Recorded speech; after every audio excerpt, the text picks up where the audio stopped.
Assalamualaikum warahmatullahi wabarakatuh. Salam sejahtera untuk sahabat Mondo Luku TV yang beragama lain ya.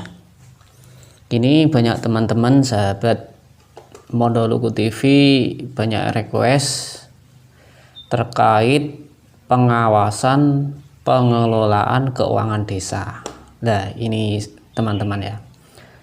Kenapa kok kita lakukan pengawasan pengelolaan keuangan desa?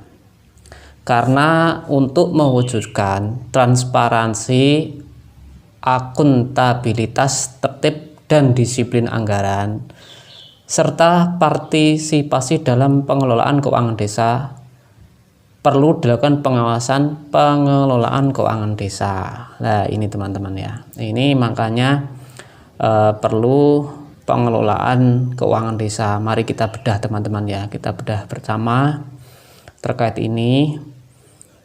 Sebelum video saya lanjutkan, semoga sahabat-sahabat Mondo Luku dalam keadaan sehat walafiat, dan jangan lupa nanti di akhir video like, subscribe, dan share teman-teman ya.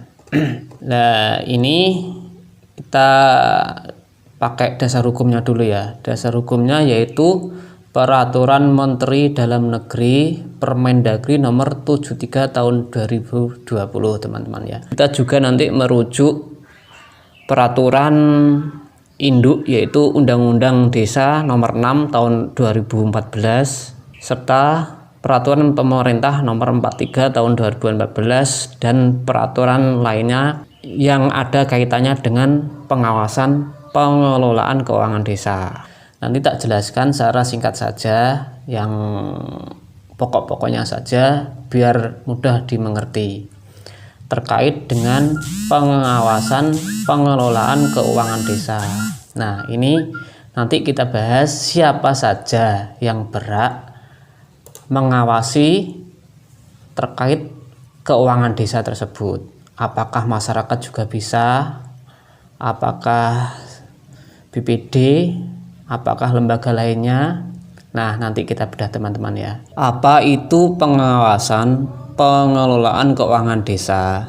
Yaitu sesuai dengan Permendagri 73 tahun 2020, pengawasan pengelolaan keuangan desa yaitu usaha, tindakan, dan kegiatan yang ditujukan untuk memastikan pengelolaan keuangan desa berjalan secara transparan, akuntabel, tertib, dan disiplin anggaran, serta partisipatif sesuai dengan ketentuan peraturan perundang-undangan. Langsung saja teman-teman ya. Siapa saja yang bisa mengawasi pengelolaan keuangan desa? Yang pertama adalah masyarakat, yang kedua adalah BPD, yang ketiga camat, yang keempat APIP yaitu aparat pengawas internal pemerintah, yang kelima BPK Badan Pengawas Keuangan, yang keenam KPK, dan yang terakhir adalah APH. Nah, ini teman-teman ya. Nah, ini yang bisa mengawasi terkait pengelolaan keuangan desa. Yang pertama kita bahas yang pertama teman-teman ya. Yang pertama adalah masyarakat. Nah, ini kenapa kok kita perlu dari masyarakat juga ikut andil. Nah, ini sangat penting teman-teman ya, seperti yang saya sebut awal tadi, yaitu untuk transparansi keuangan desa. Karena saat ini keuangan desa itu sangat besar, beberapa sumber yaitu terkait dari DD dan lain-lain. Masyarakat dapat mengawasi yaitu terkait pembangunan desa dan penyelenggaraan pemerintahan desa, yaitu masyarakat desa berhak melakukan pemantauan terhadap pelaksanaan pembangunan desa. Masyarakat desa melaporkan hasil pemantauan dan berbagai keluhan terhadap pelaksanaan pembangunan desa kepada pemerintah desa dan BPD. Selanjutnya, melakukan pemantauan penyelenggaraan pemerintahan desa dan pembangunan desa yang dilakukan secara partisipatif oleh masyarakat desa. Masyarakat desa dapat melakukan pengawasan sebagaimana masyarakat desa melakukan pengawasan, yaitu melalui pemantauan terhadap pengelolaan keuangan desa. Pengawasan merupakan salah satu bentuk partisipasi masyarakat. Dalam melaksanakan pengawasan, masyarakat desa berhak meminta dan mendapatkan informasi dari pemerintah desa. Informasi apa saja? Yaitu yang pertama terkait dengan APBDes desa, itu masyarakat berhak mengetahui juga. Yang kedua, terkait pelaksanaan kegiatan anggaran dan tim yang melaksanakan kegiatan, itu perlu juga transparansi juga. Yang ketiga, realisasi APBDes. Nah, ini juga perlu, masyarakat tanya bisa juga pemerintah desa menerangkan juga. Realisasinya itu 100% dilaksanakan atau ada juga yang belum dilaksanakan. Yang selanjutnya yaitu terkait realisasi kegiatan yang belum selesai dan atau tidak terlaksana. Yang terakhir adalah masyarakat juga dapat menanyakan terkait dengan sisa anggaran. Nah, itu tadi pengawasan yang dilakukan oleh masyarakat desa, teman-teman ya.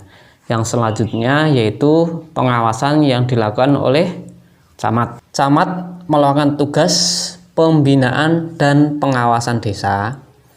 Pembinaan dan pengawasan sebagaimana dilakukan melalui kegiatan fasilitasi. Nah, terkait camat ini memfasilitasi terkait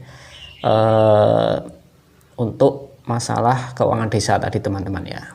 Camat melaksanakan pengawasan keuangan desa dan pendayagunaan aset desa harus sesuai dengan peraturan perundang-undangan. Pengawasan pengelolaan keuangan desa dan pendayagunaan aset desa yang dilakukan dalam bentuk evaluasi teman-teman ya. Pertama yaitu terkait evaluasi rancangan peraturan desa, evaluasi pengelolaan keuangan desa dan aset desa. Yang selanjutnya evaluasi dokumen laporan pertanggungjawaban APBDes. Nah, ini terkait pengawasan yang dilakukan oleh camat. Yang bisa mengawasi keuangan desa selanjutnya yaitu Badan Permusyawaratan Desa atau dikenal dengan BPD, teman-teman ya. Yaitu terkait pengawasan kinerja kepala desa. BPD melakukan pengawasan atas kinerja kepala desa, laporan keterangan penyelenggaraan pemerintahan desa sebagaimana dimaksud pada ayat 1 digunakan oleh Badan Permusyawaratan Desa dalam melaksanakan fungsi pengawasan kinerja kepala desa. Digunakan oleh BPD dalam melaksanakan fungsi pengawasan kinerja kepala desa. Badan Permusyawaratan Desa melakukan pengawasan terhadap kinerja kepala desa dalam hal apa? Dalam hal pengelolaan keuangan desa. BPD melaksanakan pengawasan yaitu melalui yang pertama perencanaan kegiatan dan anggaran pemerintah desa, yang kedua pelaksanaan kegiatan, yang ketiga laporan pelaksanaan APBDes, dan yang terakhir adalah capaian pelaksanaan RPJMDes, RKPDes, dan APBDes. Nah, ini terkait laporan-laporan pemerintah desa kepada BPD, yaitu dalam hal keuangan desa. Yang selanjutnya adalah pengawasan yang dilakukan oleh APIP, yaitu aparat pengawas internal pemerintah, yaitu pengawasan pengelolaan keuangan desa yang dilakukan oleh APIP kementerian, APIP provinsi, dan APIP daerah yang dilakukan dalam bentuk yang pertama review, yang kedua monitoring, yang ketiga evaluasi, yang keempat pemeriksaan, dan yang terakhir adalah pengawasan lainnya. Ini yang dilakukan oleh APIP teman-teman ya. Tidak kita bahas panjang. Yang selanjutnya yaitu pengawasan keuangan desa yang dilakukan oleh BPK. BPK melaksanakan pemeriksaan atas pengelolaan dan tanggung jawab keuangan negara. Nah, ini sangat penting ya teman-teman ya. Yang selanjutnya adalah pengawasan keuangan desa oleh KPK. Nah, ini lebih lagi, sekarang sudah tidak asing lagi yaitu KPK ini ya.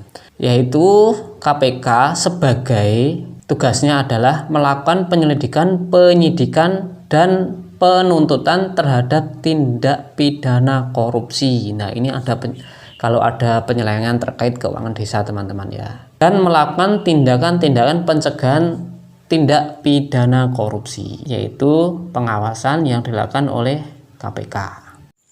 Demikian video saya, semoga bermanfaat. Wassalamualaikum warahmatullahi wabarakatuh. Bye bye.